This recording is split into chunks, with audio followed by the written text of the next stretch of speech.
ভৈরবের তুচ্ছ ঘটনাকে কেন্দ্র করে রেলপথ বন্ধ, সেখানে আটকে পড়ে যায় 8 জন প্রবাসী ভাই।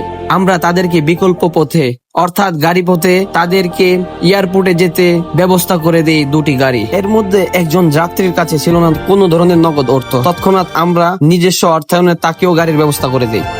7 জন যাত্রী আর একজন অলরেডি ওইখানে আটকা, তারে আনার ব্যবস্থা করতেছি। টোটাল 8 জন। কোন দেশের ফ্লাইট ছিল আপনার? সৌদি আরব। সৌদি আরব ফ্লাইট মিস করছেন, যাইতে পারেননি। দুইটা ছেড়ে এরমনে ফ্লাইট বুঝেন আপনার 12টার দিক দিয়ে এমন কান্দা ভাই চিকেন মিকার ভাই দুইটা ছেড়ে লাইফ নষ্ট, লাইফ ইটালিয়ান লাইফ নষ্ট ভাই। মাইকে একটু অ্যানাউন্সমেন্ট করে দেন, যারা যারা বিদেশগামী যাত্রী আছে বিকল্প রাস্তা আছে। অলরেডি একজনের ফ্লাইট মিস বড় ভাই। আমার ফ্লাইট মিস ভাই, আমার ফ্লাইট মিস। এই যে আমার ফ্লাইট মিস। আপনারও ফ্লাইট মিস। দাদা ভাই কোন দেশে যেতেন? আমি মালয়েশিয়া যেতাম ভাই। মালয়েশিয়া যেতেন। আরেকজন ভাই, ভাই 3 জন পাইছে অলরেডি ফ্লাইট মিস। ঠিক আছে, আমি নিয়ে যাবো, আমি নিজে পার্সোনালি নিয়ে যাবো।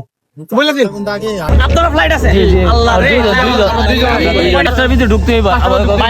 বিদেশগামী যাত্রী কেউ আছেন? বিকল্প রাস্তায় ভাই ফিরে যাই। অ্যানাউন্সমেন্ট করার সাথে সাথে আমরা 7 জন প্রবাসীকে পাই, যারা কিনা এখানে প্রায় 3 ঘন্টা আটক। ভাই আপনারা যে উপকারটা করতেছেন এটা অনেক বড় উপকার। ভাই আমরা ছাত্র যুব সমাজ সর্বদাই মানুষের পাশে আছি ইনশাল্লাহ। আসসালামু আলাইকুম।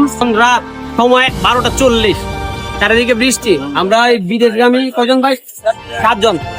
7 জন যাত্রী আর একজন অলরেডি ওইখানে আটকা, তারে আনার ব্যবস্থা করতেছি। টোটাল 8 জন যাত্রীর জন্য আমরা প্রাইভেট কার ব্যবস্থা করে দিতে পারছি এবং তাদেরকে যদি আল্লাহ আল্লাহ করে ইনশাল্লাহ, বাইরে তো ফ্লাইট করে 5টা না 4টায়, 3টার ভিতরে ঢুক দিব না, 3টার ভিতরে বাইরে ঢুক দিব। তাই দে আল্লাহ যদি তার বাইরের নসিবে রাখে যেতে পারবো ইনশাল্লাহ।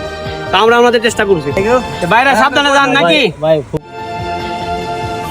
এক গ্রুপ অলরেডি 5 জনকে আমরা পাঠাই দিয়েছি। এর মধ্যে একটি সমস্যা হয়, এই যাত্রীর কাছে কোনো ক্যাশ টাকা নেই এবং বাড়ি থেকে আনবে যে সেই ব্যবস্থা নেই। তখন তৎক্ষণাৎ আমরা নিজ অর্থায়নে তাকে ব্যবস্থা করে দিই। আপনার তো মানে ক্যাশও নাই কাছে, যুদ্ধ সামর্থ্য আছেন ভাই করতে ভাই। হ্যাঁ বাইরের এমন একটা অবস্থা, ভাই তো ভাবতে টেনে দেবো, ভাইয়ের কাছে কোনো টাকা নাই, বাসা থেকে যে টাকা আনবো এই ব্যবস্থা পর্যন্ত ভাইয়ের নাই। তো এখন এই বড় ভাইয়ের কাছে আমরা হেল্প চাই। বড় ভাই হেল্প করছে আমাদের, ওনাদেরকে এয়ারপোর্টে পৌঁছানোর দায়িত্ব ভাই নিছে। ধন্যবাদ। ড্রাইভার ভাই নিজেও আমাদের সঙ্গে যুক্ত হন ডিসকাউন্ট দেওয়ার মাধ্যমে।